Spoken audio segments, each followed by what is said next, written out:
ಇವತ್ತಿನ ಕಾಲಘಟ್ಟದಲ್ಲಿ ರಾಜ್ಯಸಭೆ ಮತ್ತು ವಿಧಾನ ಪರಿಷತ್ಗೆ ಯಾರು ಸೂಟ್ ಕೇಸನ್ನು ಗಟ್ಟಿಯಾಗಿ ಇಟ್ಕೊಂಡಿರ್ತಾರೆ ಅವರು ನೇರವಾಗಿ ಆಯ್ಕೆ ಆಗ್ತಾರೆ. ಶಿಕ್ಷಕನಾಗಿ ಇಲ್ದೇನೆ ಶಿಕ್ಷಣನೇ ಪಡೆದೇ ಇದ್ರೆ ಅವನಿಗೆ ಏನು ಶಿಕ್ಷಣದ ಬಗ್ಗೆ ಏನು ಹೇಳೋಕ್ಕಾಗ್ತದೆ? ಅಂಥ ಪರಿಸ್ಥಿತಿಗೆ ಹಾಕಿದರೆ ಈ ಪ್ರಜಾಪ್ರಭುತ್ವದಲ್ಲಿ ನಾವು ಏನು ಹೇಳಬೇಕು ಅಂತ ಗೊತ್ತಾಗಲ್ಲ. ಒಬ್ಬರು ಶಿಕ್ಷಕರ ಕ್ಷೇತ್ರದಿಂದ ಪ್ರತಿನಿಧಿ ಕಳಿಸ್ತಕ್ಕಂಥ ಪರಿಷತ್ ಸದಸ್ಯರು ಅವರಿಗೆ ಭಾಳಷ್ಟು ಜವಾಬ್ದಾರಿ ಇರ್ತದೆ, ಹೊಣೆ ಇರ್ತದೆ ಮತ್ತು ಅವರಿಗೆ ಸಾಕಷ್ಟು ಅನುಭವ ಕೂಡ ಇರಬೇಕು. ಅದರಿಂದ ಶಿಕ್ಷಣ ಬೇಕೇ ಬೇಕಾಗಿದೆ, ಆದ್ಯತೆ ಇದೆ. ಅಂಥ ಸ್ಥಳದಲ್ಲಿ ಒಂದು ಗ್ರ್ಯಾಜುಯೇಟು ಇಲ್ಲ, ಒಂದು ಏನು ಶಿಕ್ಷಣದ ಬಗ್ಗೆ ಏನು ಮಾಹಿತಿನೇ ಇಲ್ಲದೆ ಇದನ್ನು ಆಯ್ಕೆ ಮಾಡ್ಕೊಳ್ಳೋದು ಅಂತ ಹೇಳಿದ್ರೆ ನಗಪಾಠ. ಯಡಿಯೂರಪ್ಪನವರಲ್ಲಿ 9,000 ಒಂದು ಪಾರ್ಟಿ, ಮತ್ತೊಂದು ಪಾರ್ಟಿಯಲ್ಲಿ 2,500 ಕೊಡೋದು, ವಾಚ್ ಕೊಡೋದು, ಗುಂಡು ತುಂಡಿನ ಪಾರ್ಟಿಯನ್ನ ಕೊಡೋದು. ಶಿಕ್ಷಣನೇ ಇಲ್ಲದೆ ಇರ್ತಕ್ಕಂಥ ಅಭ್ಯರ್ಥಿ, ಅನುಭವ ಇಲ್ಲದೆ ಇರ್ತಕ್ಕಂಥ ಅಭ್ಯರ್ಥಿ, ಹಣಕಾಸು ಖರ್ಚು ಮಾಡಿಕೊಂಡು ಬಂದು ದುಡ್ಡಿಂದ ನಾನು ಪರ್ಚೇಸ್ ಮಾಡ್ತೀನಿ ಓಟ್ಗಳನ್ನ ಅಂತ ಬಂದಿರತಕ್ಕಂಥದ್ದು ನನಗೆ ಭಾಳ ಶೋಚನೀಯ. ಮರಿತಿಬ್ಬೇಗೌಡರನ್ನ ಕಾಂಗ್ರೆಸ್ ಪಕ್ಷ ಭಾಳ ಸೂಕ್ತವಾದ ವ್ಯಕ್ತಿ ಅಂತ ಆಯ್ಕೆ ಮಾಡಿದೆ. ಅವರಿಗೆ ಶಿಕ್ಷಣವಿದೆ, ಶಿಕ್ಷಣ ಕ್ಷೇತ್ರದ ಅನುಭವ ಇದೆ ಮತ್ತು ಆ ಶಿಕ್ಷಣ ಕ್ಷೇತ್ರದ ಈಗಾಗಲೇ ತೊಡಗಿಸ್ಕೊಂಡು 4 ಬಾರಿ ಆಯ್ಕೆಯಾಗಿ ಸಾಕಷ್ಟು ಸಾಧನೆಗಳು ಮಾಡಿದ್ದಾರೆ. ನನಗೆ ನಂಬಿಕೆ ಇದೆ, ನಮ್ಮ ರಾಜ್ಯದಲ್ಲಿರ್ತಕ್ಕಂಥ ಶಿಕ್ಷಕರು ಒಳ್ಳೆಯವರು, ಅವರು ಒಳ್ಳೆಯತನದಲ್ಲಿ ನೋಡಿ ಅಂದರೆ ಇರ್ತಕ್ಕಂಥ ಮೆರಿಟ್ ನೋಡಿ ಮರಿತಿಬ್ಬೇಗೌಡರಿಗೆ ಆಗ್ತಾರೆ ಅಂತ ನಾನು ಅಂದ್ಕೊಂಡಿದ್ದೀನಿ. ಸಾಕಷ್ಟು ಬ್ಯಾಕ್ಲಾಗ್ ಹುದ್ದೆಗಳು ಇಷ್ಟೊಂದು ವರ್ಷಗಳಿಂದ ಖಾಲಿ ಇದ್ರು ಕೂಡ ಅದನ್ನು ತುಂಬತಕ್ಕಂಥ ಕೆಲಸವನ್ನು ರಾಜ್ಯ ಸರ್ಕಾರ ಇಲ್ಲಿ ತನಕ ಯಾರು ಕೂಡ ಯಾವುದೇ ಪಕ್ಷಗಳು ಮಾಡ್ತಾ ಬಂದಿಲ್ಲ ಅನ್ನೋ ಒಂದು ಆರೋಪ. ಖಂಡಿತ ಅವರು ಈ ಸಾರಿ ಬ್ಯಾಕ್ಲಾಗ್ ಹುದ್ದೆಗಳನ್ನು ತುಂಬುವಂಥದ್ದು ಸರ್ಕಾರ ಕೈಗೊಳ್ಳುತ್ತೆ, ತುಂಬುತ್ತಾರೆ. ಇದ್ರ ಬಗ್ಗೆ ಯಾವುದೇ ಸಂದೇಹ ಬೇಡ. ಇವರು ಶಿಕ್ಷಕರಿಗೆ ಏನು ಕೊಡುಗೆ ಕೊಟ್ಟಿದ್ದಾರೆ, ಇವರೇನು ಕೊಟ್ಟಿದ್ದಾರೆ, ಇವೆರಡು ಕಂಪೇರ್ ಮಾಡಿದಾಗ ನಿಜವಾದ ಶಿಕ್ಷಕರಾದರೆ ಮರಿತಿಬ್ಬೇಗೌಡರಿಗೆ ಹಾಕಬೇಕಾಗ್ತದೆ. ದಯವಿಟ್ಟು ಮರಿತಿಬ್ಬೇಗೌಡರಿಗೆ ಹಾಕಿ ಅಂತ ಹೇಳಿ ನಾನು ಕೇಳ್ಕೊತೀನಿ.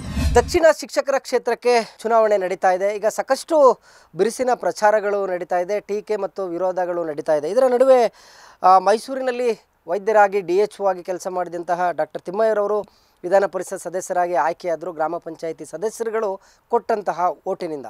ಇವತ್ತಿನ ಕಾಲಘಟ್ಟದಲ್ಲಿ ವಿಧಾನ ಪರಿಷತ್ ಅಂತ ಹೇಳಿದ್ರೆ ಚಿಂತಕರ ಚಾವಡಿ, ನಾಲೆಡ್ಜ್ ಪರ್ಸನ್ಗಳು ಇರ್ತಕ್ಕಂಥ ಒಂದು ಸದನ ಅಂತ ಕರಿತಾ ಇದ್ರು. ಈ ಸದನಕ್ಕೆ ಉದ್ಯಮಿಗಳು, ರಿಯಲ್ ಎಸ್ಟೇಟ್ ಮಾಡೋರು, ಹಣವಂತರೇ ಹೋಗೋದಾದರೆ ಇಲ್ಲಿ ನಾಲೆಡ್ಜ್ ಇರ್ತಕ್ಕಂಥ ವ್ಯಕ್ತಿಗಳು ಪರಿಷತ್ನಿಂದ ದೂರ ಉಳಿತಾ ಇದ್ದಾರೆ ಅನ್ನೋದೀಗ ಸಾರ್ವಜನಿಕವಾಗಿ ಚರ್ಚೆ ಆಗ್ತಾ ಇದೆ. ವಿಚಾರವಾಗಿ ಮಾತಾಡಲಿಕ್ಕೆ ನನ್ನೊಟ್ಟಿಗೆ ಡಾಕ್ಟರ್ ತಿಮ್ಮಯ್ಯ ಅವರನ್ನು ಮುಟ್ಕಿದ್ದಾರೆ, ಕಾಂಗ್ರೆಸ್ನ ಮುಖಂಡರು ಕೂಡ ಹೌದು. ಅವರನ್ನು ಮಾತಾಡಿಸ್ತೀನಿ. ಸರ್ ನಮಸ್ಕಾರ.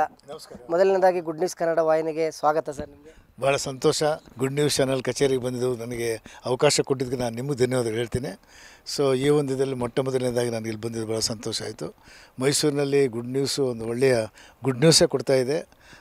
ನನಗೆ ತಿಳಿದ ಹಾಗೆ ನಿಮ್ಮ ಮೇಲೆ ನಾನು ಉತ್ಪ್ರೇಕ್ಷೆಯಾಗಿ ಹೇಳ್ತಾ ಇಲ್ಲ, ಬಟ್ ನೀವು ಪ್ರಾಮಾಣಿಕವಾಗಿ ನಿಮ್ಮ ಕ್ಷೇತ್ರದಲ್ಲಿ ದಕ್ಷತೆಯಿಂದ, ಪ್ರಾಮಾಣಿಕತೆಯಿಂದ ಮತ್ತು ಜನಪರ ಕಾರ್ಯಕ್ರಮ ಮಾಡ್ತಾಯಿದ್ದೀರಿ. ಅದರಿಂದ ಗುಡ್ ನ್ಯೂಸ್ ಚಾನಲ್ಗೆ ನನ್ನ ಶುಭಾಶಯಗಳನ್ನು ಮೊದಲು ಹೇಳ್ತೇನೆ. ಹಿಂದೆ ಸಾಕಷ್ಟು ಘಟಾನುಘಟಿ ರಾಜಕಾರಣಿಗಳು, ಧುರೀಣರುಗಳನ್ನ ನಾವು ನೋಡಿದ್ದೀವಿ. ವಿಧಾನಸಭೆಗಿಂತ ಸಾಕಷ್ಟು ಗಂಭೀರ ವಿಚಾರಗಳು ಚರ್ಚೆ ಆಗ್ತಿರ್ತಕ್ಕಂಥದ್ದು ವಿಧಾನ ಪರಿಷತ್ನಲ್ಲಿ. ಅಂದರೆ ಅಂತಹ ವಿವಿಧ ಕ್ಷೇತ್ರದ ನಾಲೆಡ್ಜ್ ಇರ್ತಕ್ಕಂಥ ಚಿಂತಕರುಗಳಲ್ಲಿ ಹೋಗ್ತಾ ಇದ್ರು. ಆದರೆ ಪರಿಷತ್ ಚುನಾವಣೆ ನಡೀತಾ ಇದೆ. ಇವತ್ತಿನ ಕಾಲಘಟ್ಟದಲ್ಲಿ ರಾಜ್ಯಸಭೆ ಮತ್ತು ವಿಧಾನ ಪರಿಷತ್ಗೆ ಯಾರು ಸೂಟ್ ಕೇಸನ್ನು ಗಟ್ಟಿಯಾಗಿ ಇಟ್ಕೊಂಡಿರ್ತಾರೆ ಅವರು ನೇರವಾಗಿ ಆಯ್ಕೆ ಆಗ್ತಿದ್ದಾರೆ. ಇದು ಏನು ಸೂಚನೆಯನ್ನು ಕೊಡ್ತಿದೆ ಅಂತ ತಾವು ಹೇಳಿದಾಗೆ ವಿಧಾನ ಪರಿಷತ್ತು ಅಂದರೆ ಚಿಂತಕರ ಚಾವಡಿ, ಬುದ್ಧಿವಂತ ಜನರು, ವಿದ್ಯಾವಂತರು ಮತ್ತು ಎಲ್ಲ ಕ್ಷೇತ್ರದಲ್ಲೂ ಕೂಡ ಪರಿಣಿತಿ ಹೊಂದಿರತಕ್ಕಂಥ ಮೇಲ್ಮನೆ ಸದಸ್ಯರ ಕಳಿಸ್ತಕ್ಕಂಥದ್ದು ಇದು ವಾಡಿಕೆ. ಇದು ಈಗ ಶಿಕ್ಷಕರ ಕ್ಷೇತ್ರದ ಚುನಾವಣೆ ನಡೀತಾ ಇದೆ. ಶಿಕ್ಷಕರ ಕ್ಷೇತ್ರದಲ್ಲಿ ಯಾರು ಶಿಕ್ಷಕರಾಗಿ ಸೇವೆ ಸಲ್ಲಿಸಿ ಪರಿಣಿತಿ ಹೊಂದು ಆ ಇಡೀ ಶಿಕ್ಷಣ ಇಲಾಖೆಯ ಆಗುಹೋಗುಗಳು ತಿಳ್ಕೊಂಡಿರ್ತಕ್ಕಂಥದ್ದು, ಲೋಪದೋಷಗಳು ಸರಿ ಮಾಡ್ತಕ್ಕಂಥದ್ದು ಮತ್ತು ಶಿಕ್ಷಕರಿಗೆ ಬೇಡಿಕೆಗಳು ಅನುಗುಣವಾಗಿ ಅವರಿಗೆ ಪರಿಹಾರ ಕೊಡ್ತಕ್ಕಂಥದ್ದು, ಇದು ವೇತನ ಇರ್ಬೋದು, ಮುಂಬಡ್ತಿ ಇರ್ಬೋದು, ಅಥವಾ ಸರ್ಕಾರಿ ಸವಲತ್ತುಗಳು, ಸೌಲಭ್ಯಗಳು, ಅನುದಾನಿತ ಮತ್ತು ಅನುದಾನ ರಹಿತ ಶಾಲೆಗಳು ಕೊಡ್ತಕ್ಕಂಥದ್ದು ಮತ್ತು ಸರ್ಕಾರಿ ಕಾಲೇಜುಗಳು ಮತ್ತು ಸರ್ಕಾರಿ ಪ್ರೌಢಶಾಲೆಗಳಿರ್ತಕ್ಕಂಥ ಶಿಕ್ಷಕರಿಗೆ ಇರ್ತಕ್ಕಂಥ ತೊಂದರೆಗಳೇನಿದೆ, ಅವರಿಗೆ ಒಂದು ಮುಂಬಡ್ತಿ ಇರ್ಬೋದು ಅಥವಾ ವೇತನ ಪರಿಷ್ಕರಣೆ ಇರ್ಬೋದು, ಅದು ಈ ರೀತಿ ಇಂಥದ್ದೊಂದು ಜೊತೆಗೆ ಒಳ್ಳೆಯ ಗುಣಮಟ್ಟದ ಶಿಕ್ಷಣ ಕೊಡಲಿಕ್ಕೆ ಒಂದು ಅಟ್ಮಾಸ್ಫಿಯರ್ ಕ್ರಿಯೇಟ್ ಮಾಡ್ತಕ್ಕಂಥದ್ದು ಮತ್ತು ವಿಧಿವಿಧಾನಗಳನ್ನ ರಚನೆ ಮಾಡ್ತಕ್ಕಂಥದ್ದು, ಅದಕ್ಕೊಂದು ಪ್ರೊಸೀಜರ್ಸ್ ಅಂತ ಮಾಡ್ತಕ್ಕಂಥದ್ದು, ಇದನ್ನೆಲ್ಲ ಚಿಂತಕರ ಚಾವಡಿನಲ್ಲಿ ಅಂದರೆ ಮೇಲ್ಮನೆಯಲ್ಲಿ ಚರ್ಚೆ ಆಗ್ತಕ್ಕಂಥದ್ದು ವಾಡಿಕೆ. ಅದು ಮಾಡ್ಕೊಂಡು ಬಂದಿದೆ. ಅಲ್ಲಲ್ಲ, ಈಗಲೂ ಕೂಡ ಇದೆ. ಆದರೆ ನಾವಲ್ಲಿ ಆರಿಸಿ ಆಯ್ಕೆ ಮಾಡಿ ಕಳಿಸ್ಬೇಕಾದಂಥದ್ದು ಜವಾಬ್ದಾರಿ ಶಿಕ್ಷಕರ ಮೇಲಿದೆ. ಒಬ್ಬರು ಶಿಕ್ಷಕರ ಕ್ಷೇತ್ರದಿಂದ ಪ್ರತಿನಿಧಿ ಕಳಿಸ್ತಕ್ಕಂಥ ಪರಿಷತ್ ಸದಸ್ಯರು ಅವರಿಗೆ ಭಾಳಷ್ಟು ಜವಾಬ್ದಾರಿ ಇರ್ತದೆ, ಹೊಣೆ ಇರ್ತದೆ ಮತ್ತು ಅವರಿಗೆ ಸಾಕಷ್ಟು ಅನುಭವ ಕೂಡ ಇರಬೇಕು. ಹೌದೌದು, ಶಿಕ್ಷಕರು ಆಯ್ಕೆ ಮಾಡಿ ಕಳಿಸ್ತಾರಲ್ಲ, ಅವರು ನಿಜವಾಗ್ಲೂ ಕೂಡ ಪರಿಣಿತಿ ಇರಬೇಕಾಯ್ತದೆ, ಅವರು ಶಿಕ್ಷಕರಾಗಿರ್ಬೇಕಾಯ್ತದೆ, ಮತ್ತು ಅಲ್ಲಿ ಶಿಕ್ಷಣ ಕೊಡೋದು ಅವರು ಸುಶಿಕ್ಷಿತರಾಗಿರ್ಬೇಕಾಯ್ತದೆ. ಎಜುಕೇಷನ್ ಅಲ್ಲ, ನಾವೊಬ್ಬ ಒಂದು ಪ್ರಾಥಮಿಕ ಶಾಲೆಯ ಶಿಕ್ಷಕನಾಗಬೇಕಾದ್ರೂ ಕೂಡ ಇಂತಿಷ್ಟು ಕ್ವಾಲಿಫಿಕೇಷನ್ ಇರ್ತದೆ. ಒಂದು ಗ್ರ್ಯಾಜುಯೇಷನ್ನು ಮತ್ತು ಅದಕ್ಕೊಂದು ಟೀಚರ್ಸ್ ಟ್ರೈನಿಂಗ್ ಆಗಿರಬೇಕು, ಇವೆಲ್ಲ ಆಗಿರಬೇಕಾಯ್ತದೆ. ಹಾಗೆ ಮಿಡ್ಲ್ ಸ್ಕೂಲ್ ಇರ್ಬೋದು, ಹೈಸ್ಕೂಲ್ ಇರ್ಬೋದು, ಕಾಲೇಜ್ ಇರ್ಬೋದು. ಒಬ್ಬ ಪದವೀಧರ ಆಗಬೇಕಾದ್ರೆ ಪದವೀಧರನ ಆಗಿ ಮತ್ತೆ ಶಿಕ್ಷಣದಲ್ಲಿ ಅವನು BEd D.Ed ಇಂಥವೆಲ್ಲ ಇರ್ತದೆ. ಅದನ್ನೆಲ್ಲ ಮಾಡಿದ ನಂತರ ಅವನು ಶಿಕ್ಷಕ ಆಗ್ಬೋದು. ಸೊ ಇವರೆಲ್ಲ ಸೇರಿ ನಾವು ಪ್ರತಿನಿಧಿನ ಆಯ್ಕೆ ಮಾಡಬೇಕಾಗಿದೆ. ಶಿಕ್ಷಕರು ಯಾರ್ಯಾರು ಶಿಕ್ಷಕರಿದ್ದಾರೆ ಅವರು ಶಿಕ್ಷಕರ ಪ್ರತಿನಿಧಿಯನ್ನು ಆಯ್ಕೆ ಮಾಡಬೇಕಾಯ್ತದೆ. ಆದ್ದರಿಂದ ಅವರು ಶಿಕ್ಷಿತರಾಗಿದ್ರೇ ಶಿಕ್ಷಕರ ಕಷ್ಟ ಸುಖಗಳು ಗೊತ್ತಾಗೋದು, ಆ ಕ್ಷೇತ್ರದ ಇದು ಗೊತ್ತಾಗೋದು. ಶಿಕ್ಷಕನಾಗಿ ಇಲ್ಲದೇ ಶಿಕ್ಷಣನೇ ಪಡೆದೇ ಇದ್ದರೆ ಅವನಿಗೆ ಏನು ಶಿಕ್ಷಣದ ಬಗ್ಗೆ ಏನು ಹೇಳೋಕ್ಕಾಗ್ತದೆ, ಏನು ಮಾಡೋಕ್ಕಾಗ್ತದೆ? ಅಂಥ ಪರಿಸ್ಥಿತಿಗೆ ಹಾಕಿದರೆ ಈ ಪ್ರಜಾಪ್ರಭುತ್ವದಲ್ಲಿ ನಾವು ಏನು ಹೇಳಬೇಕು ಅಂತ ಗೊತ್ತಾಗಲ್ಲ. ಈಗ ಬೇರೆ ಒಂದು MLA MLC ಬೇರೆ MLA ಕ್ಷೇತ್ರದಲ್ಲಿ ಇನ್ಯಾವುದೋ ಗ್ರಾಮ ಪಂಚಾಯತಿ ಜಿಲ್ಲಾ ಪಂಚಾಯತಲ್ಲಿ ಒಬ್ಬರು ಶಿಕ್ಷಣ ಇಲ್ಲೇ ಇರೋ ನಿಂತ್ಕೊಂಡ್ರು ನಡೀತದೆ. ಯಾಕಂದರೆ ಅವರು ಪ್ರತಿನಿಧಿ ಸಂವಿಧಾನ ಅವಕಾಶ ಇದೆ. ಇದು ಶಿಕ್ಷಣ ಕ್ಷೇತ್ರದಿಂದ ಶಿಕ್ಷಕರನ್ನ ಆಯ್ಕೆ ಮಾಡ್ತಕ್ಕಂಥದ್ದು. ಅದರಿಂದ ಶಿಕ್ಷಣ ಬೇಕೇ ಬೇಕಾಗಿದೆ, ಆದ್ಯತೆ ಇದೆ. ಅಂಥ ಸ್ಥಳದಲ್ಲಿ ಒಂದು ಗ್ರ್ಯಾಜುಯೇಟು ಇಲ್ಲ, ಒಂದು ಏನು ಶಿಕ್ಷಣದ ಬಗ್ಗೆ ಏನು ಮಾಹಿತಿನೇ ಇಲ್ಲದೆ ಅದನ್ನು ಆಯ್ಕೆ ಮಾಡಿ ಕಳಿಸೋದು ಅಂತೇಳಿದ್ರೆ ನಗುಪಾಟ್ಲು ಅಲ್ಲ. ಜನ ಈ ನಮ್ಮ ಶಿಕ್ಷಕರು ಕಲಿಸ್ಬೇಕೀಗ ಅದನ್ನು. ಶಿಕ್ಷಕರು ಈಗೇನು ಬುದ್ಧಿವಂತ ಜನ ಆಗಿದ್ದಾರೆ, ಇಡೀ ಸಮಾಜನ ಸೃಷ್ಟಿ ಮಾಡ್ತಕ್ಕಂಥವ್ರು, ಸಮಾಜನ ಒಂದು ಒಳ್ಳೆ ದಾರಿ ತಗೊಂಡೋಗ್ತಕ್ಕಂಥವ್ರೆ ಶಿಕ್ಷಕರು. ಇವತ್ತೇನಾದರೂ ಒಂದು ಒಳ್ಳೆಯ ಸಮಾಜ ಇದೆ ಅಂತ ಹೇಳಿದ್ರೆ ಅವರಿಗೆ ಯಾವ ರೀತಿ ಶಿಕ್ಷಣ ಕೊಟ್ಟಿದ್ದಾರೆ ಅವರ ಶಿಕ್ಷಕರು, ಯಾವ ರೀತಿ ಬೋಧನೆ ಮಾಡಿದ್ದಾರೆ, ಒಂದು ಶಿಸ್ತಿರ್ಬೋದು, ಒಂದು ಜೀವನ ಹೇಗೆ ನಡೆಸೋದಿರ್ಬೋದು, ಅಥವಾ ಜೀವನದಲ್ಲಿ ಹೇಗೆ ಮುಂದೆ ಬರಬೇಕು ಅಂತ ಇದೆಲ್ಲ ಪಾಪ ಉಪಾಧ್ಯಾಯರ ಪಾತ್ರ ಭಾಳ ಇದೆ, ಇಲ್ಲ ಅಂತ ಅಲ್ಲ. ಗುರುಗಳು ಅಂತ ಹೇಳಿದ್ರೆ ಈ ಸಮಾಜದ ಸೃಷ್ಟಿಕರ್ತರು. ಈ ಸಮಾಜವನ್ನು ಸರಿದಾರಿಗೆ ತಗೊಂಡೋಗ್ತಕ್ಕಂಥ ಮೂಲ ಜವಾಬ್ದಾರಿ ಅವ್ರದ್ದು. ಯಾಕಂದರೆ ಒಬ್ಬ ಶಿಕ್ಷಕ ಒಬ್ಬ ರಾಷ್ಟ್ರಪತಿಯನ್ನು, ರಾಜ್ಯಪಾಲರನ್ನು, ಒಬ್ಬ ವಿಜ್ಞಾನಿಯನ್ನು, ಒಬ್ಬ ಸಾಹಿತಿಯನ್ನು, ಒಬ್ಬ ಪತ್ರಕರ್ತರನ್ನು, ಈ ಸಮಾಜದ ಎಲ್ಲ ಲೇಯರ್ನಲ್ಲಿರ್ತಕ್ಕಂಥ ಸಮುದಾಯಗಳನ್ನು ತಿದ್ದಿ ತೀಡಿ ಸರಿದಾರಿಗೆ ಕಳಿಸ್ತಕ್ಕಂಥ ಜವಾಬ್ದಾರಿ ಶಿಕ್ಷಕರಿಗಿದೆ. ಅಂತಹ ಶಿಕ್ಷಕರಿಗೂ ಕೂಡ ಆಮಿಷಗಳನ್ನ ಒಡ್ಡೋದು, ಯೆನೋಲಪ್ಪ ಅವರಲ್ಲಿ 9,000 ಒಂದು ಪಾರ್ಟಿ, ಮತ್ತೊಂದು ಪಾರ್ಟಿಯಲ್ಲಿ 2,500 ಕೊಡೋದು, ವಾಚ್ ಕೊಡೋದು, ಗುಂಡು ತುಂಡಿನ ಪಾರ್ಟಿಯನ್ನು ಕೊಡೋದು, ಈ ಥರ ಸುಶಿಕ್ಷಿತ ಸಮಾಜವನ್ನು ಕೂಡ ಈ ಒಂದು ಕಲುಷಿತ ರಾಜಕಾರಣ ಕೆಟ್ಟ ದಾರಿಗೆ ಕರ್ಕೊಂಡು ಹೋಗ್ತಾ ಇದೆ ಅಂತ ನಿಮ್ಗೆ ಅನಿಸೋದಿಲ್ವ? ನಮ್ಮ ಗುರುಗಳು ಹೇಳ್ಕೊಟ್ಟಿರ್ತಕ್ಕಂಥದ್ದು ಆ ಕಾಲದಲ್ಲಿ ಗುರು ಬ್ರಹ್ಮ, ಗುರು ವಿಷ್ಣು, ಗುರು ಸಾಕ್ಷಾತ್ ಪರಬ್ರಹ್ಮ, ತಸ್ಮೈ ಶ್ರೀ ಗುರುವೆ ಅಂತ ಶ್ಲೋಕನ ಹೇಳ್ತಾರೆ. ಗುರು ಬ್ರಹ್ಮ ಅವನೇ ವಿಷ್ಣು, ಅವನೇ ದೇವರು, ಅವನೇ ಸಾಕ್ಷಾತ್ ದೇವರು ಅಂತ ಹೇಳಿ ಅಲ್ಲಿಗೆ ಗುರುವಿಗೆ ಆ ಸ್ಥಾನ ಕೊಟ್ಟಿದೆ ಸಮಾಜದಲ್ಲಿ, ಆಯ್ತಲ್ಲ. ಸೊ ಆ ಗುರುವಿನ ಸ್ಥಾನವನ್ನು ತುಂಬಿದಂಥ ಜನಗಳು ಇವತ್ತು ಆಯ್ಕೆ ಮಾಡಬೇಕಾದ್ರೆ ಪ್ರಾಮಾಣಿಕವಾದಂಥ ವ್ಯಕ್ತಿನ ಇವರು ಆಯ್ಕೆ ಮಾಡಬೇಕು. ಒಂದು, ಇವರು ಪ್ರಾಮಾಣಿಕರಾಗಿರಬೇಕು, ಪ್ರಾಮಾಣಿಕ ವ್ಯಕ್ತಿ ಆಗಬೇಕು, ಸುಶಿಕ್ಷಿತರನ್ನಾಗಬೇಕು. ಯಾವ ವ್ಯಕ್ತಿ ನಾವು ಆರಿಸಿ ಕಳಿಸಿದ್ರೆ ಅವರು ಶಿಕ್ಷಕರ ಬಗ್ಗೆ ಅನುಭವ ಇದೆ, ಶಿಕ್ಷಕರ ಬಗ್ಗೆ ಅವ್ರ ಇರ್ತಕ್ಕಂಥ ನೋವುಗಳನ್ನ, ಅವ್ರ ಬೇಡಿಕೆಗಳನ್ನ ಈಡೇರಿಸುವಂಥ ಶಕ್ತಿ ಇರ್ತಕ್ಕಂಥವನು, ಆ ಸದನದಲ್ಲಿ ಮಂಡಿಸೋ ಶಕ್ತಿ ಇರ್ತಕ್ಕಂಥವ್ರು ಇರಬೇಕು. ಹಾಗಾಗಿ ಸೊ ಇಲ್ಲಿ ನಾನು ಈ ಕ್ಷೇತ್ರಕ್ಕೆ ಬರೋದಾದ್ರೆ ಈಗ ಮರಿತಿಬ್ಬೇಗೌಡರು ಈಗಾಗಲೇ 4 ಬಾರಿ ಆಯ್ಕೆಯಾಗಿದ್ದಾರೆ. 4 ಬಾರಿ ಆಯ್ಕೆಯಾಗಿದ್ದು 4 ಸಾರಿಯೂ ಕೂಡ ಬಹಳ ದಕ್ಷತೆಯಿಂದ, ಪ್ರಾಮಾಣಿಕತೆಯಿಂದ ಈ ಶಿಕ್ಷಕರಿಗೋಸ್ಕರ ಭಾಳ ಹೋರಾಟ ಮಾಡಿದ್ದಾರೆ. ಅವರಿಗೆ ಈ ಅನುದಾನಿತ ಶಾಲೆಗಳಿಗೆ ಅನುದಾನ ಕೊಡ್ತಕ್ಕಂಥದ್ದು, ಮತ್ತು ಈ ಮುಂಬಡ್ತಿ ಕೊಡ್ತಕ್ಕಂಥದ್ದು, ಮತ್ತು ಈಗ ಮೀಸಲಾತಿ ಕೊಡ್ತಕ್ಕಂಥದ್ದು, ಇವೆಲ್ಲ ಭಾಳ ಇದ್ದಾವೆ. ಅದಕ್ಕೆಲ್ಲ ಹೋರಾಟ ಮಾಡಿದ್ದಾರೆ ಯಾರು ಮರಿತಿಬ್ಬೇಗೌಡರು. ಹಾಗಾಗಿ ಈ ಮರಿತಿಬ್ಬೇಗೌಡರನ್ನ ಕಾಂಗ್ರೆಸ್ ಪಕ್ಷ ಭಾಳ ಸೂಕ್ತವಾದ ವ್ಯಕ್ತಿ ಅಂತ ಆಯ್ಕೆ ಮಾಡಿದೆ. ಅವರಿಗೆ ಶಿಕ್ಷಣವೂ ಇದೆ, ಶಿಕ್ಷಣ ಕ್ಷೇತ್ರದ ಅನುಭವ ಇದೆ, ಮತ್ತು ಆ ಶಿಕ್ಷಣ ಕ್ಷೇತ್ರದಲ್ಲಿ ಈಗಾಗಲೇ ತೊಡಗಿಸ್ಕೊಂಡು 4 ಬಾರಿ ಆಯ್ಕೆಯಾಗಿ ಸಾಕಷ್ಟು ಸಾಧನೆಗಳು ಮಾಡಿದ್ದಾರೆ ಆ ಕ್ಷೇತ್ರಕ್ಕೆ. ಹಾಗಾಗಿ ಇಂತಹ ಅಭ್ಯರ್ಥಿ ಮೇಲೆ ಇನ್ನೊಬ್ಬ ಅಭ್ಯರ್ಥಿ, ಯಾರೊಬ್ಬರು ಶಿಕ್ಷಣನೇ ಇಲ್ಲದೆ ಇರತಕ್ಕಂಥ ಅಭ್ಯರ್ಥಿ, ಅನುಭವ ಇಲ್ಲದೆ ಇರತಕ್ಕಂಥ ಅಭ್ಯರ್ಥಿ, ಹಣಕಾಸು ಖರ್ಚು ಮಾಡಿಕೊಂಡು ಬಂದು ದುಡ್ಡಿಂದ ನಾನು ಪರ್ಚೇಸ್ ಮಾಡ್ತೀನಿ ಓಟ್ಗಳನ್ನ ಅಂತ ಬಂದಿರತಕ್ಕಂಥದ್ದು ನನಗೆ ಭಾಳ ಶೋಚನೀಯ.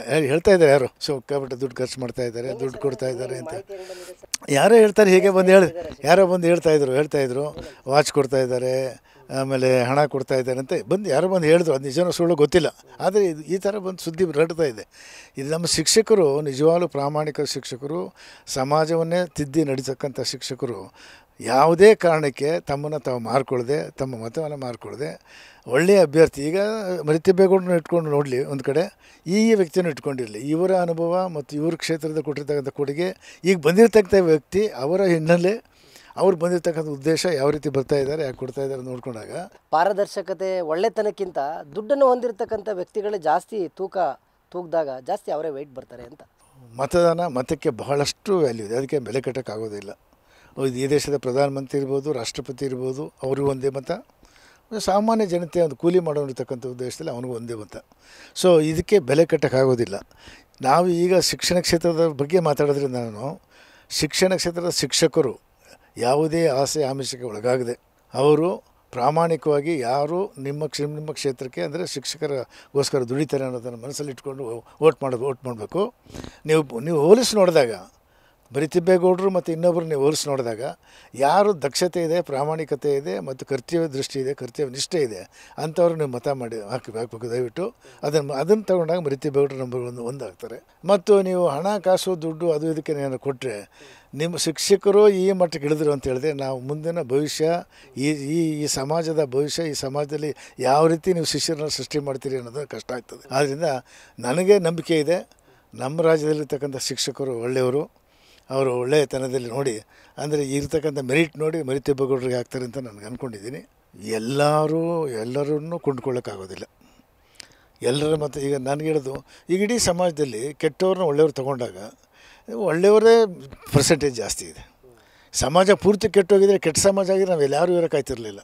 ಆದ್ದರಿಂದ ಒಂದು 10% 20% ಕೆಟ್ಟವ್ರು ಇದ್ದೇ ಇರ್ತಾರೆ, ಏನೂ ಮಾಡೋಕ್ಕಾಗಲ್ಲ. ಅದೇ ರೀತಿ ಸ್ವಲ್ಪ ಕರಪ್ಟ್ ಪೀಪಲ್ ಇರ್ತಾರೆ, ಕರಪ್ಟ್ ಪ್ರಾಕ್ಟೀಸಸ್ಸು ಇರ್ತದೆ, ಇಲ್ಲ ಅಂತಲ್ಲ. ಬಟ್ ಮೆಜಾರಿಟಿ ಶಿಕ್ಷಕರು ಒಳ್ಳೆಯವಿರೋದ್ರಿಂದ ಇವತ್ತಿನ ದಿವಸ ಸರ್ಕಾರಿ ಶಾಲೆಗಳಿರ್ಬೋದು, ಪ್ರೌಢಶಾಲೆ ಇರ್ಬೋದು, ಪ್ರಾಥಮಿಕ ಶಾಲೆ ಇರ್ಬೋದು, ಯಾವುದೇ ಶಾಲೆಗಳು ತೊಗೊಂಡಾಗಲೂ ಕೂಡ ಅವ್ರ ಮುಖ್ಯ ಗುರಿ ಒಳ್ಳೆಯ ಸಮಾಜ, ಒಳ್ಳೆಯ ಶಿಷ್ಯರನ್ನು ತಯಾರು ಮಾಡಬೇಕು ಅನ್ನೋದು ಇರ್ತದೆ ಅವರಿಗೆ. ಹಾಗಾಗಿ ಒಳ್ಳೆಯ ಸರ್ಕಾರ ಬರಬೇಕು, ಈ ಸಮಾಜ ಒಳ್ಳೆಯದಾಗಬೇಕು ಅಂತ ಹೇಳಿದರೆ ಒಳ್ಳೆಯವ್ರನ್ನ ಆಯ್ಕೆ ಮಾಡಬೇಕಾಗ್ತದೆ. ಹಾಗಾಗಿ ಮರಿ ತಿಬ್ಬೇಗೌಡರನ್ನ ಆಯ್ಕೆ ಮಾಡಿ ಕಳಿಸೋದ್ರಿಂದ ಒಂದು ಒಳ್ಳೆಯ ಸಂದೇಶವನ್ನು ನಮ್ಮ ಶಿಕ್ಷಕರು ಕೊಡ್ತಾರೆ. ಈ ದುಡ್ಡಿಗೆ ಮತ್ತು ಆಸೆಗೆ ಆಮಿಷಕ್ಕೆ ಒಳಗಾಗದೇ ನಮ್ಮ ಶಿಕ್ಷಕರು ಒಳ್ಳೆಯ ಅಭ್ಯರ್ಥಿ ಆಯ್ಕೆ ಮಾಡಿದ್ದಾರೆ ಅಂತ ಒಂದು ಒಳ್ಳೆಯ ಸಂದೇಶ ಇಡೀ ದೇಶಕ್ಕೆ ಹೋಗುತ್ತೆ ಅಂತ ಹೇಳ್ತೀನಿ. ಸಾಕಷ್ಟು ಸಮೀಕ್ಷೆಗಳಾಗಿದೆ, ಚರ್ಚೆ ಆಗಿದೆ. ದಲಿತ ಸಮುದಾಯ ಜೊತೆಗೆ ವಾಲ್ಮೀಕಿ ಸಮುದಾಯ, SC STಗಳು ಅಲ್ಲಿರ್ತಕ್ಕಂಥ ಶಿಕ್ಷಕರು ಕೂಡ ನಿರ್ಣಾಯಕ ಪಾತ್ರ ವಹಿಸ್ತಾರೆ. ಸಿದ್ದರಾಮಯ್ಯನವರು ಕೂಡ ಈ ಸಮುದಾಯಗಳಿಗೆ ಹೆಚ್ಚಿನ ಸವಲತ್ತುಗಳನ್ನ ಕೊಡ್ತಿದ್ದಾರೆ ಅಂತೇಳಿ ಮಾತಾಡ್ತಿದ್ದೀರಾ. ನೀವು ಕೂಡ ಅದೇ ಸಮುದಾಯವನ್ನು ಪ್ರತಿನಿಧಿಸ್ತಿದ್ದೀರಾ. ಸಾಕಷ್ಟು ಬ್ಯಾಕ್ಲಾಗ್ ಹುದ್ದೆಗಳು ಇಷ್ಟೊಂದು ವರ್ಷಗಳಿಂದ ಖಾಲಿ ಇದ್ದರೂ ಕೂಡ ಅದನ್ನು ತುಂಬತಕ್ಕಂಥ ಕೆಲಸವನ್ನು ರಾಜ್ಯ ಸರ್ಕಾರ ಇಲ್ಲಿ ತನಕ ಯಾರು ಕೂಡ ಯಾವುದೇ ಪಕ್ಷಗಳು ಮಾಡ್ತಾ ಬಂದಿಲ್ಲ ಅನ್ನೋ ಒಂದು ಆರೋಪ ಇದೆ. ಈ ವಿಚಾರದಲ್ಲಿ ನೀವೇನು ಅಶ್ಯೂರ್ ಮಾಡ್ತೀರಾ ಮತದಾರರಿಗೆ? ಸಂವಿಧಾನದಲ್ಲಿ ರಿಸರ್ವೇಷನ್ ಕೊಟ್ಟಿರ್ತಕ್ಕಂಥದ್ದು ಕೂಡ ಇದೆ. ಅದರಲ್ಲಿ ಬ್ಯಾಕ್ಲಾಗ್ ಹುದ್ದೆಗಳನ್ನ ತುಂಬತಕ್ಕಂಥದ್ದು ಕೂಡ ಕರ್ನಾಟಕ ಸರ್ಕಾರದಲ್ಲಿ ಅದನ್ನು ಮಾಡ್ಕೊಂಡು ಬಂದಿದ್ದು. ಕಾಂಗ್ರೆಸ್ ಸರ್ಕಾರ ಇದ್ದಾಗೆಲ್ಲ ಬ್ಯಾಕ್ಲಾಗ್ ಹುದ್ದೆಗಳನ್ನು ಮಾಡ್ಕೊಂಡು ಬಂದಿದೆ. ಕಳೆದ 2018ರಿಂದ 23ಗೆ BJP ಗೌರ್ಮೆಂಟ್ ಇತ್ತು ಮತ್ತು 2013ರಿಂದ ಈಚೆನೂ ಕೂಡ ಕಾಂಗ್ರೆಸ್ ಸರ್ಕಾರ ಇರಲಿಲ್ಲ. ಸೊ ಹೀಗಾಗಿ BJP ಸರ್ಕಾರ ಇದ್ದಾಗ ಬ್ಯಾಕ್ಲಾಗ್ ಹುದ್ದೆಗಳನ್ನ ಯಾವುದೂ ತುಂಬಿಲ್ಲ. ಇದು ನಮ್ಮ ಸರ್ಕಾರದ ಸನ್ಮಾನ್ಯ ಮುಖ್ಯಮಂತ್ರಿಗಳ ಗಮನದಲ್ಲಿದೆ. ಅವರು ಈಗ ಅದನ್ನು ತುಂಬಬೇಕು ಅನ್ನೋ ಇದರಲ್ಲಿದ್ದಾರೆ. ಅವರು ತಮಗೆ ಗೊತ್ತಿದ್ದಾಗೆ ಸಿದ್ದರಾಮಯ್ಯನವರು ದಲಿತರ ಪರ, ಸಂಘಟಿತ ಸಮಾಜ ಪರ, ಬಡವರ ಪರ ಮತ್ತು ಹೀಗೆ ಕಾಯಕ ಸಮಾಜ ಪರ ಮತ್ತು ಸಾಮಾನ್ಯವಾಗಿ ಹಿಂದುಳಿದವ್ರ ಪರ ಇದ್ದೇ ಇದ್ದಾರೆ ಅವರು. ಹಾಗಾಗಿ ಖಂಡಿತ ಅವರು ಈ ಸಾರಿ ಬ್ಯಾಕ್ಲಾಗ್ ಹುದ್ದೆಗಳನ್ನ ತುಂಬುವಂಥದ್ದು ಸರ್ಕಾರ ಕೈಗೊಳ್ಳುತ್ತೆ, ತುಂಬ್ತಾರೆ. ಇದ್ರ ಬಗ್ಗೆ ಯಾವುದೇ ಸಂದೇಹ ಬೇಡ ಅನಿಸುತ್ತೆ. ಬೇರೆ ಜನಸಾಮಾನ್ಯರ ಓಟು ವಿಧಾನಸಭಾ ಚುನಾವಣೆ, MP ಚುನಾವಣೆಯಲ್ಲಿ ಬೇರೆ ವಿಚಾರ. ಅವ್ರಿಗೆ ಅವೇರ್ನೆಸ್ ಇರಲ್ಲ, ಜಾಗೃತಿ ಇರಲ್ಲ, ಓಟ್ಗಳು ವೇಸ್ಟ್ ಆಗುತ್ತೆ, ಬೇರೆ ವಿಚಾರ. ಶಿಕ್ಷಕರ ಕ್ಷೇತ್ರದಲ್ಲಿ ಪ್ರಜ್ಞಾವಂತ ಶಿಕ್ಷಕರು ಓಟ್ ಮಾಡುವಾಗಲೂ 1800 ಓಟ್ಗಳು ತಿರಸ್ಕೃತ ಆಗುತ್ತೆ, ಕಲುಷಿತ ಆಗುತ್ತೆ ಅಂದರೆ ಈಗ ಏನು ಹೇಳಬೇಕು ಸರ್ ಈ ವಿಚಾರದಲ್ಲಿ? ಶಿಕ್ಷಕರು ಗೊತ್ತಿರೋರೇ ಓಟ್ ಹಾಕಕ್ಕೆ ಬರಲ್ಲ ಅನ್ನೋದೊಂದು ಸಮಾಜದಲ್ಲಿ ದೊಡ್ಡ ಚರ್ಚೆ ನಡೀತಾ ಇದೆ. ಅದಕ್ಕೆ ನಾವು ಮೊದಲು ಹೇಳಿದಾಗೆ ಶಿಕ್ಷಕರು ಶಿಕ್ಷಣ ಕೊಡ್ತಕ್ಕಂಥದ್ದು ಇಡೀ ಸಮಾಜನ ಒಳ್ಳೆ ರೀತಿಗೆ ಹೋಗಲಿಕ್ಕೆ ಸನ್ಮಾರ್ಗ ತೋರಿಸ್ತಕ್ಕಂಥ ಶಿಕ್ಷಕರು. ಅವರು ಈ ರೀತಿ ಮತಗಳನ್ನ ಹೆಸರು ಬರೀತಕ್ಕಂಥವೆಲ್ಲ ಮಾಡ್ತಕ್ಕಂಥವೆಲ್ಲ ಬರೋದಂತಂದರೆ ಇದು ಭಾಳ ಶೋಚನೀಯ. ಅಂಥದ್ದು ಆಗಬಾರ್ದು. ಅದು ಯಾತಕ್ಕಾಗಿದೆ ಅಂತ ಗೊತ್ತಾಗೋದಿಲ್ಲ. ಮೊದಲನೇ ಪ್ರಶಸ್ತಿ ಹೇಗೆ ಹಾಕಬೇಕು, ಎರಡನೇ ಪ್ರಶಸ್ತಿ ಯಾವ ರೀತಿ ಹಾಕಬೇಕು ಅಂತ ಅವ್ರಿಗೆಲ್ಲ ಶಿಕ್ಷಣ ಕ್ಷೇತ್ರದಲ್ಲಿ ಇರೋದು ಗೊತ್ತಿದೆ. ಅವರಿಗೆಲ್ಲ ಯಾರು ಹೊಸದಲ್ಲ, ಏನೋ ಕೆಲವು ಟೈಮ್ ಹೊಸದಾಗಿ ಬಂದವ್ರಿಗೆ ಏನು ತಿಳಿದೇ ಇದ್ದವ್ರು ಆಗೋ ಥರ ಮಾಡ್ಬೋದೇ ಹೊರತು ಸಾಮಾನ್ಯ ಅಂಥದ್ದಾಗಲಿಕ್ಕಿಲ್ಲ. ನಿಜವಾದ ಶಿಕ್ಷಕರು ಶಿಕ್ಷಣ ಕ್ಷೇತ್ರದೇ ಇದ್ದಂಥವ್ರು. ಅದರಿಂದ ಇಂಥದ್ದನ್ನು ಭಾಳ ಸೀರಿಯಸ್ಸಾಗಿ ತೊಗೊಂಡವರು. ಅವರು ಒಂದು ಮತವನ್ನು ವೇಸ್ಟ್ ಮಾಡಿದಾಗೆ ಆ ಮತವನ್ನು ಸರಿಯಾದ ರೀತಿಯಲ್ಲಿ ಯೋಗ್ಯವಾದಂಥ ವ್ಯಕ್ತಿಗೆ ಅವ್ರು ಪರಿಶೀಲನೆ ಮಾಡಿ ಹಾಕೋದ್ರಿಂದ ಸಮಾಜಕ್ಕೆ ಒಳ್ಳೆಯದಾಗ್ತದೆ, ಸರ್ಕಾರಕ್ಕೂ ಒಳ್ಳೆಯದಾಗುತ್ತೆ, ಶಿಕ್ಷಣ ಕ್ಷೇತ್ರಕ್ಕೂ ಒಳ್ಳೆಯದಾಗುತ್ತೆ, ಶಿಕ್ಷಕರಿಗೂ ಒಳ್ಳೆಯದಾಗುತ್ತೆ ಅಂತೇಳಿ ನಾನು ಅವ್ರಿಗೆ ಕೇಳ್ಕೊತೀನಿ. ದಯಮಾಡಿ ಹಾಕೋದಕ್ಕಿಂತ ಮುಂಚೆ ಸ್ವಲ್ಪ ಹೋಲಿಸಿ ನೋಡಿ. ಈಗ ಮರಿತಿಬ್ಬೇಗೌಡರ ಕ್ಷೇತ್ರ, ಮರಿತಿಬ್ಬೇಗೌಡರ ಸೀನಿಯಾರಿಟಿ ಏನು ಮತ್ತು ಈಗ ಬಂದಿರತಕ್ಕಂಥವ್ರದ್ದು, ಇವರು ಹಿರಿತನ ಏನು, ಅವ್ರ ಹಿರಿತನ ಏನು, ಇವರ ಕ್ವಾಲಿಫಿಕೇಷನ್ ಅವ್ರ ಕ್ವಾಲಿಫಿಕೇಷನ್ ಏನು, ಇವರು ಶಿಕ್ಷಕರಿಗೆ ಏನು ಕೊಡುಗೆ ಕೊಟ್ಟಿದ್ದಾರೆ, ಇವರೇನು ಕೊಟ್ಟಿದ್ದಾರೆ, ಇವೆರಡೂ ಕಂಪೇರ್ ಮಾಡಿದಾಗ ನಿಜವಾದ ಶಿಕ್ಷಕರಾದರೆ ಮರಿತಿಬ್ಬೇಗೌಡರಿಗೆ ಹಾಕಬೇಕಾಗ್ತದೆ. ದಯವಿಟ್ಟು ಮರಿತಿಬ್ಬೇಗೌಡರು ಹಾಕಿ ಅಂತೇಳಿ ನಾನು ಕೇಳ್ಕೊತಿದ್ದೇನೆ. ನೋಡಿದ್ರಲ್ಲ ವೀಕ್ಷಕರೇ, ಇದಿಷ್ಟು ವಿಧಾನ ಪರಿಷತ್ ಸದಸ್ಯರಾದಂತಹ ಡಾಕ್ಟರ್ ತಿಮ್ಮಯ್ಯರವರ ಮಾತು. ಯಾಕಂದರೆ ಪ್ರಜಾಪ್ರಭುತ್ವದ ವ್ಯವಸ್ಥೆ ಒಳಗಡೆ ದೇವರಾಜ ಅರಸುರವರು ಸಾಕಷ್ಟು ಸಾಮಾಜಿಕ ಕ್ರಾಂತಿಕಾರಿಕ ಬದಲಾವಣೆಗಳಿಗೆ ನಾಂದಿ ಆಗಿರ್ತಕ್ಕಂಥವ್ರು. ಅಂಥವರ ಒಂದು ಗರಡಿಯಲ್ಲಿ ಪಳಗಿದಂತಹ ಡಾಕ್ಟರ್ ತಿಮ್ಮಯ್ಯರವರಿಗೆ ಸಮಾಜದ ಸೂಕ್ಷ್ಮತೆಗಳು ಮತ್ತು ಸಮಾಜದಲ್ಲಿ ಕಟ್ಟಕಡೆಯ ವ್ಯಕ್ತಿಗಳಿಗೂ ಕೂಡ ಗೌರವವನ್ನು ಕೊಡಬೇಕು, ಸಮಾನ ಅವಕಾಶ ಕೊಡಬೇಕು ಅನ್ನೋ ಒಂದು ಚರ್ಚೆ ನಡೀತಾ ಇದೆ. ಮನಸ್ಸಿನಲ್ಲಿ ಸಾಕಷ್ಟು ಅಭಿವೃದ್ಧಿ ಮಾಡಬೇಕು ಅನ್ನೋ ವಿಚಾರಗಳಿದೆ. ಆದರೆ ಇಂತಹ ವ್ಯವಸ್ಥೆ ಒಳಗಡೆ ಉಳ್ಳವರು ಹಣವಂತರಿಗೆ ಮಾತ್ರ ಪರಿಷತ್ಗೆ ಆಯ್ಕೆ ಮಾಡ್ತಕ್ಕಂಥ ಸಂದರ್ಭದಲ್ಲಿ ಅದು ಕಾಂಗ್ರೆಸ್, JDS, BJP ಯಾವುದೇ ಪಕ್ಷ ಆಗಲಿ ನಾಲೆಡ್ಜ್ ಇರ್ತಕ್ಕಂಥ ವ್ಯಕ್ತಿಗಳಿಗೆ ಪರಿಷತ್ ಅಥವಾ ರಾಜ್ಯಸಭೆಗೆ ಅವಕಾಶವನ್ನು ಮಾಡಿಕೊಟ್ರೆ ಒಳ್ಳೆಯ ವಿಚಾರಗಳು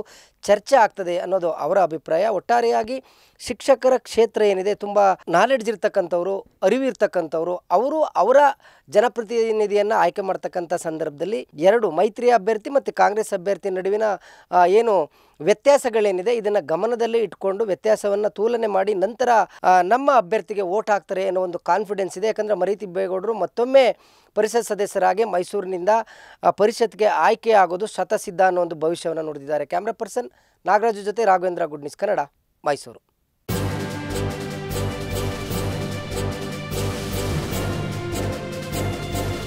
ಇದು ಮಾನವೀಯ ಸಂದೇಶದ ಜನವಾಹಿನಿ.